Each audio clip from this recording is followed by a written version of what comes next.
Hey guys, Kevin here with Mix Coach. So I have a lot of friends who are wanting to get into engineering. They're wanting to get into mixing, but recording engineers tend to use language that not a lot of people understand. We throw words around that we get and we know what they mean, but not everybody else does. So for the next few videos, what I would like to do is to discuss some of those words and kind of give them definition. Now this is mainly geared for newer mixers and mixers that may not know the language yet, and this is created to help you become more fluent and to be able to communicate with mixers, whoever's mixing your record, or to have someone communicate with you. And if they throw around a word that you may not know, then maybe this is where you'll find it.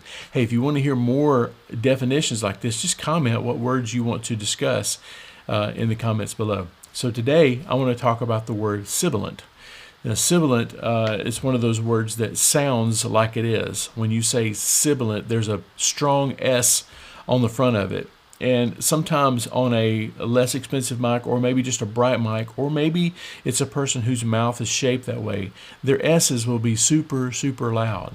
And no matter how you mix it, that loud S always comes through, and it makes the mic sound a little cheap sometimes. It makes the mix sound a little bad. And sometimes you don't even recognize it's going on until years into your recording career. I know I didn't. I didn't notice sibilants for a long time until I was mixing sometime, and I had an assistant to say, "Hey, you want to do something about the sibilants?" And I'm like, "Yeah, let's try that." I was used to it, and sure enough, we put a de-esser on there, and it helped. So I wanted to explain what it was. So it's just a really strong S sound, and not every S sound is the same. S's have a certain frequency, and the CH's have a certain frequency.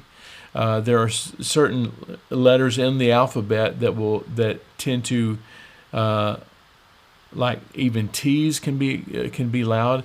And what we do to solve that is we run it through a frequency-dependent compressor. A lot of, they're really popular now, but back in the day there was only a de-esser, and it only controlled S's, like 4, 5, 6, 7, 8K up, and it would not compress the signal until that strong S came through there, and that's what would make the compressor start working on just that band of frequencies. Now I want to cover in some of these words which are positive and which are negative, because if you don't know the language, you don't know whether somebody's paying you a compliment, go, "Hey, your vocal's really sibilant." "Oh, thanks, man." Well, it's not necessarily a compliment. So I want to let you know as we go which words are positive and negative, what the opposites are, and what the extreme correction is.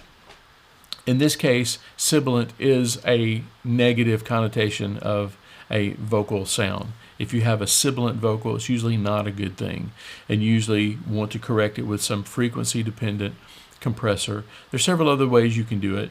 De-essers tend to work the best, and there are a long line of compressors and de-essers that you can use. Waves has one called a C4 and a C6 that works pretty well.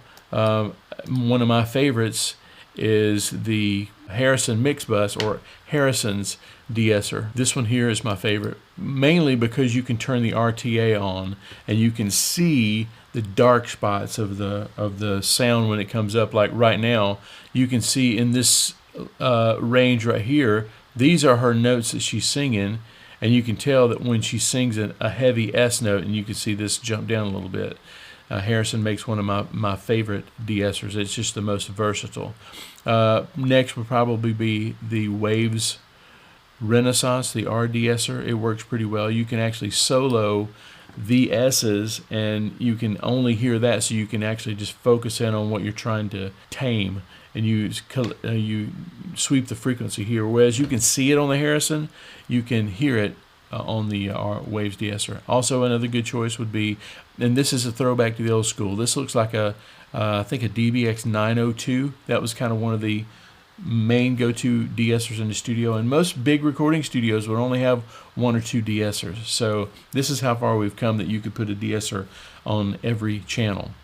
Another use of de-essers was in a mastering house. I went to master a record one time, and he ran my whole mix through a de-esser, and I asked him, because I'm inquisitive to begin with, I asked him, is there a problem with the S's? He said, no, there's not a problem. It's just that when we master for vinyl, a lot of times the S's will distort first. So we tame the low end, we tame the top end, and so he ran the whole mix through a de-esser.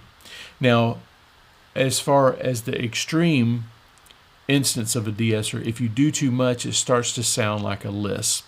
Have you ever heard anyone speak who couldn't pronounce their S's very strongly, and it starts to sound like this, and you don't really hear the S's? Makes it even harder to understand. So don't go too far. You want to make sure that what I tend to do is on something like this is I'll tend to go too far just to see how far I can bring it back and get the change that I want. We all, when we get new toys, we all tend to go a little too far with it sometimes. So just make sure that you don't make your sibilant vocal sound lispy by doing too much de-essing to it. So that's the word of the day, is sibilance. It's a negative sort of word, and if you overdo it, you get a lispy vocal. So if someone says your vocal is lispy, and it's not the singer, the way they sing, it may be that you have too much de-essing or frequency dependent compression on it. Okay, so that's the word of the day. Let me know in the comments below what you think would be another good word to define a little bit better. So thanks for watching. Hey, I've got a free resource for you. Go to mixcoach.com/building-blocks. The link is in the description. I think you'll love it. It's 7 building blocks to becoming a better mixer. Okay? I'll see you tomorrow.